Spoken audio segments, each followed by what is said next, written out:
Good morning, everyone. I'm Mary with Mary Greeley News. Thank you for joining me.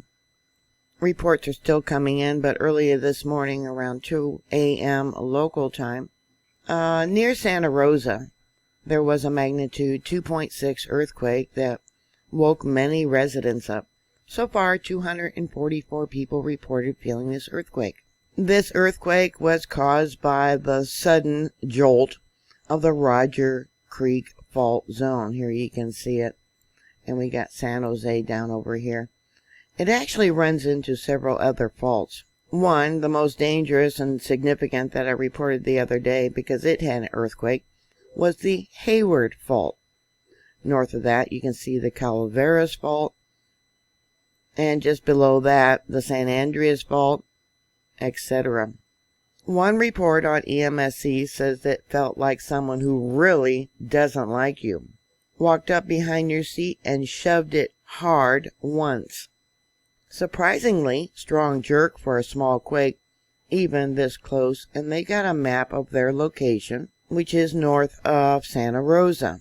Back in October, I believe it was, in 1969, there was 2 earthquakes, a 5.6 and a 5.7. Yeah, this fault line goes right through downtown Santa Rosa.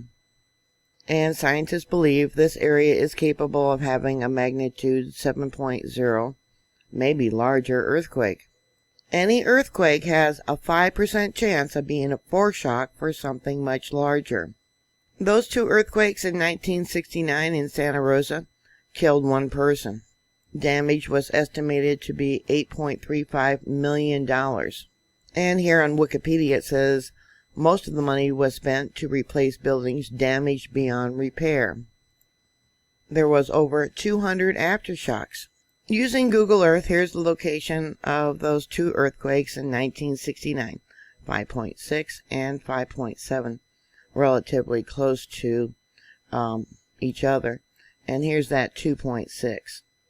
More than likely, there is a fault line that runs through here, adjacent to the Rodgers Creek fault. On USGS, you can see here that there's still been ongoing earthquakes there up the geysers. Been more recent earthquakes. Upper Lake, a 1.7, a 1.4 near Willits, and we'll come down here. We got a 1.5 Milpitas, Alm Rock, a 1.6, and then these here are along the San Andreas fault line, a 2.3, another 2.3, a 1.8, and let's zoom in to where that other earthquake was at that I reported just the other day. That was a 3.2 near San Leandro. There was also a 3.1. Now that was on the 6th. These were all on the 6th, and a 2.6 that was also reported as felt. Alright, so there's the location using USGS map of the 3.2. And then we got a 2.9. This 3.2 was actually along the Hayward fault.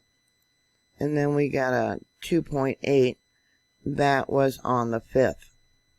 The moment tensor ball for today is 2.6. You can see here how the fault line moved going north, slightly west.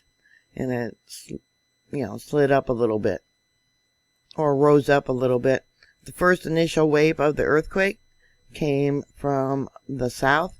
Tension was applied going northwest. See that? Now the 3.2, which occurred on the 6th, 4,420 people reported feeling that earthquake, and that fault line actually ruptured in the opposite direction, going southwest, and we got spreading of that fault line. Felt reports of today's 2.6 earthquake was reported as far as Vacaville, and we got 1 from there, 3 from there, 187. Yeah, they're in probably downtown Santa Rosa, or the residential area. 6 reports there, and 1 there.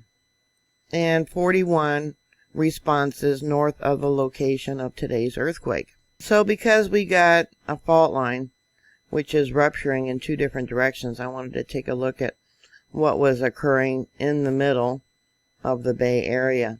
And the first one I looked at was at El Centro. That was a magnitude 2.3. That moment tensor ball shows that the fault line moved northeast. First initial wave of the earthquake came from the southwest. Tension was applied going northeast. The next one I wanted to look at was a 2.8, 2 kilometers southeast of Crockett, California. Its moment tensor ball shows we have spreading. That fault line there moved going southwest. So we definitely have tension building, pressure building between these two locations.